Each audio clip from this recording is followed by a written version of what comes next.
What's up, everybody? Welcome back to Mike's Tool Shed. This episode, I'm talking about slip joint pliers, or whatever you call it, and my recent upgrade. But first, I just wanted to see if anybody liked my little snippets video today. I don't know, I just came up with that. I was just thinking, at least for me and my coworkers, we hate those split units, at least getting the covers off. They're all different. There's always like a trick to them, and you never fully figure it out till it's all the way off. And I just wanted to see what you guys thought of it. Anybody else ever had issues with those things? But yeah, if you like those, I'll probably do some more. I've already got a bunch of other videos saved on my phone from just like weird, unsafe, stupid bullshit that I've seen on the job. So just every once in a while, if I think it's worth sharing, I'll upload like a little minute-long video. No ads, no tags. That's just a little thing I'm doing. A little 1 minute long video. So. The upgrade that I did was these two were my go-to slip joint pliers. Good old classic channel locks, 12-inch. And then in a pinch, I had to buy these pieces of shit one day. The dreaded evolv that, it used to be the Chinese Craftsman. Now Craftsman is all Chinese. So, and these are pretty terrible. They're a slight step up above Harbor Freight, and only because of the grips.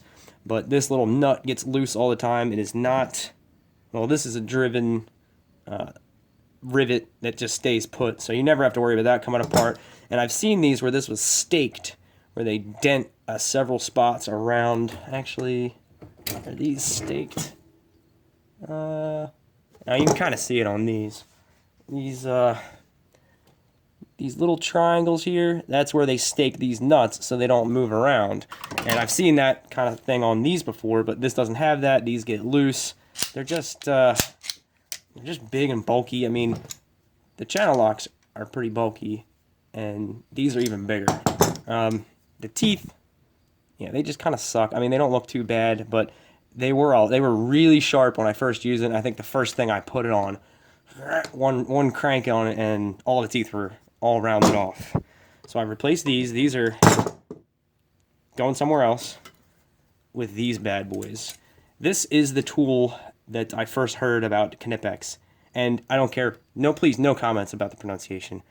No matter how the fuck I say it, somebody's gonna say that's actually in German. The K is not silent, or the K is silent. I don't care. You know what I'm talking about. This company here. I'm just not gonna say it. I'm never saying that word again. If I show this brand tools, I'm like, I just got these new Cobra pliers, and just not say it anymore. There we go. Now we're all happy.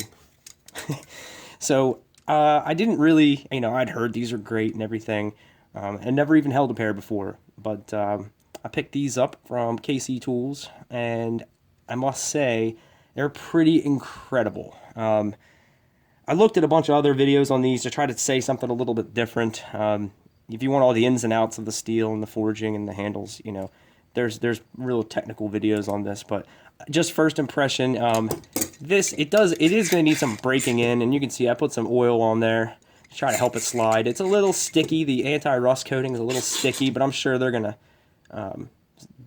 be smooth as butter in no time.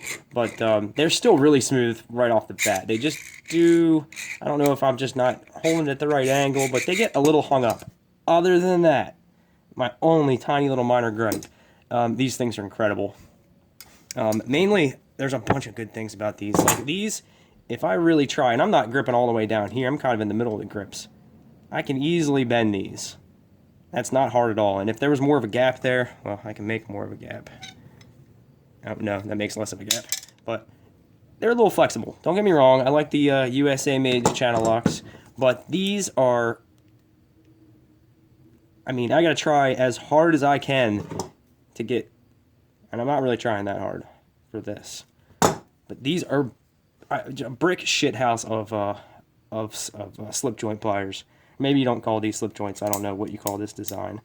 But something I never really noticed, and if anybody has any idea of what the trick to this is, these must be manufactured in a really interesting way, because no matter what I did to this, the only way I could get this section, apart from this section, is to grind off this jaw. This jaw gets a little bit wider at the jaw part than it is the frame part.